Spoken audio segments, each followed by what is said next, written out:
It was 1 year ago when I had a good supply of Western culture. When I went out and devoured the world as if it were a double cheeseburger. When I went out into the vast wasteland where few emerge and few remember what the old days were like. When the hanging hammer and sickle was high in the blue, and when I was something to see and fear. When I was hostile to my watches. When I was like General Rommel roaming the streets of Brooklyn, kicking ass. But now, I'm no Mr. Mao. I'm no Mr. LBJ. I'm no Mr. Movie Star. I've been taken in by the world, by its velvet pants. The world which waves souls about like handkerchiefs.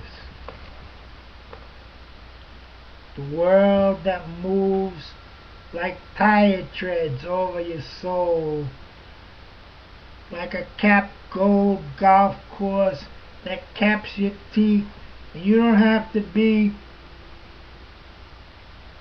Jewish to remember.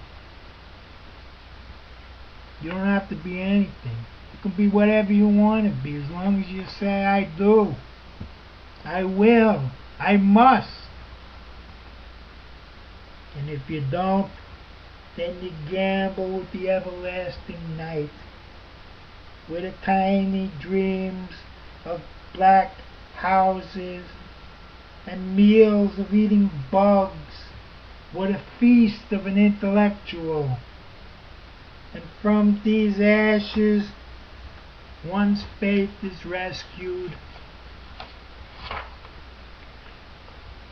Yeah, 1 year ago, when I had a good supply of Western culture, and I went out and devoured the world as if it was a double cheeseburger.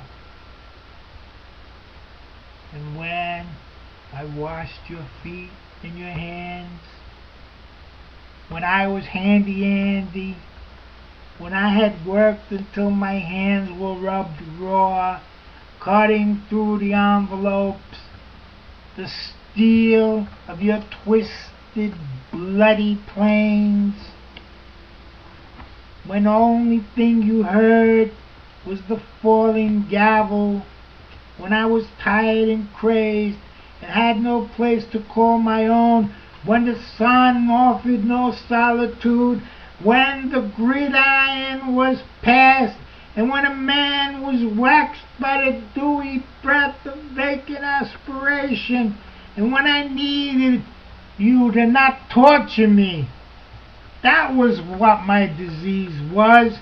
That's why I designed this, to get the fuck out of here. I needed to run in a race that only the brave could play at. I couldn't play with the cheaters. I couldn't rub red fingernails. I couldn't dig deeper into the quicksilver configurations of my agitations. It was a barnstorming world, one that could be viewed with all the consideration that you were part of the whole. You were in the whole. The whole was all around you.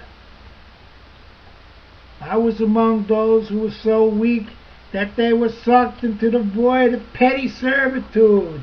I was among the would-be's and the could-be's and the should-have-be's.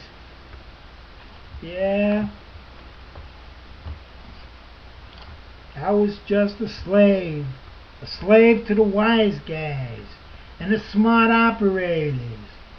I was a dumbbell to the sleuths, the happy ones, who played in the black, who never went into the red, who were advancing with every spin of the wheel.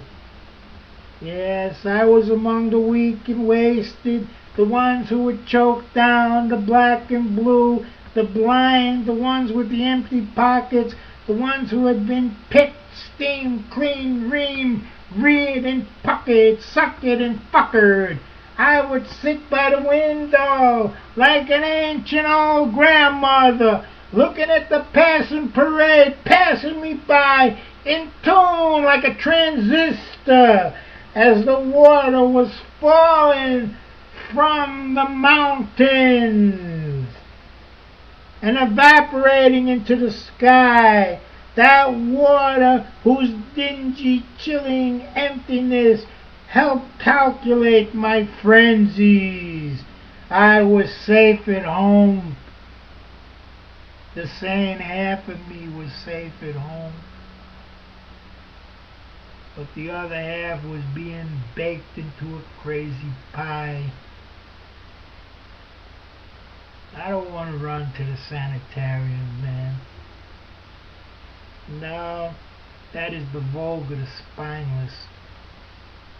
I was a crawling moron.